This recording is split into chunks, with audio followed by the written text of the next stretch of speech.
எதிர்நீச்சல் சீரியலில் ஆதிகணேசன் அவர் ஈனமான குணத்திலலாம் இப்போ அவங்க தம்பி மேலே காட்ட ஆரம்பிச்சிருக்காங்க. இதுக்கு முன்னால் தம்பிகள்கிட்ட மட்டும் நடிச்சுட்டே இருப்பாங்க, மற்ற எல்லாத்துட்டையும் கோவத்தை காமிப்பாங்க இல்லையா. இப்போ தம்பிகள்கிட்ட மேலேயும் அவங்க வன்மத்தை கொட்டி தீக்காங்கன்னு தான் சொல்லணும்.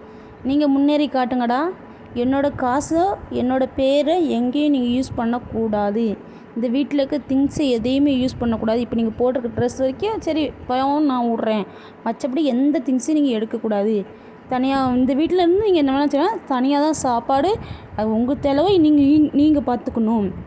என் கட்டல்லையோ எங்கள் ரூம்லையோலாம் படுக்கக்கூடாது அப்படிங்கிற மாதிரி சொல்லிட்டாரு. அது நம்ம ஞானம் கதிரெலாம் ஓகே சொல்லிட்டாங்க, நம்ம சக்திலாம் ஓகே சொல்லிட்டாங்க.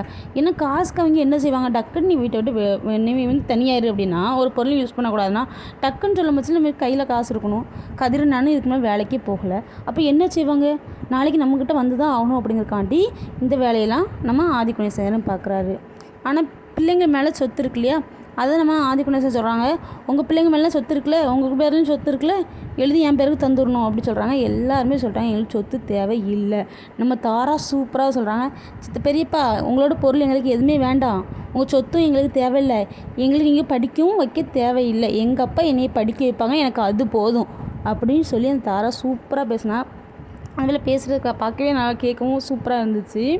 ஆதிகணேசன் அது மட்டும் இல்லாமல் இன்னொரு விஷயமும் சொல்வார், அவங்களுக்கு போட்டு தங்க பொருள் தாலி எல்லாமே என்னோட காசில் போட்டது தானே, எல்லாமே கலத்தி தரணும் அப்படின்னு சொல்கிறாங்க. நம்ம நந்தினி உடனே கலத்தி அவங்க பிள்ளை கையில் கொடுத்துருந்தாங்க. அங்கே பிள்ளை தாரா இருக்கா இல்லையா, அவங்க பெரியப்பா இந்தாங்க எங்கள் அம்மாவோட பொருள் வச்சுக்கோங்க, எங்களுக்கு தேவையில்லை அப்படி சொல்லி கொடுக்கு. என்ன கதிர், உன் பிள்ளைய விட்டு என்னை அவமானப்படுத்துறியா, கேவலப்படுத்துறியா என்னைய அப்படின்னு கேட்குறாரு நம்ம ஆதிகணேசன். அவர் தான் சொன்னார் என்னோடய பொருள் எதுவுமே யூஸ் பண்ணக்கூடாது, போட்டிருக்கக்கூடாது, இந்த இப்போ நீ கொடுத்துருக்க ட்ரெஸ் வரைக்கும் சரின்னு விடுறேன், இல்லைன்னா அதுவும் நான் கேட்பேன் அப்படிங்கிற மாதிரி சொன்னார். அதனால எல்லாருமே கலத்தி கொடுக்குறாங்க. ரைட்டு தான், நான் கேட்டனாலும் இங்கே கலத்தி கொடுக்குறாங்க, ஒன்று இன்னைக்கு கேவலப்படுத்துறியோ அப்படின்னு பயங்கரமாக பேச ஆரம்பிக்கிறாரு நம்ம ஆதிகணேசன். வழக்கமாக ட்ராமா போடுறாங்க, அந்த ட்ராமா இப்போ யார் நம்பி கதிர் நான் எல்லாருமே நம்புவாங்க இல்லையா, இப்போ அந்த ட்ராமாவை அவங்க அம்மா மட்டும் நம்பிகிட்டு இருக்காங்க.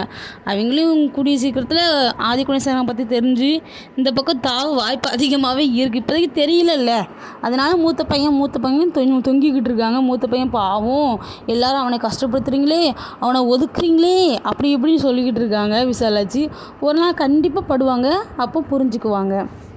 யாருக்கெல்லாம் எதிர்நீச்சல் சீரியலில் கதிரும் ஞானமும் திரிந்து பொண்டாட்டி பிள்ளைங்கிட்ட பாசமாக இருக்கிறது பிடிச்சிருக்கு அப்படிங்கிறவங்க லைக் அண்ட் கமெண்ட் பண்ணுங்கள் ஃப்ரெண்ட்ஸ்.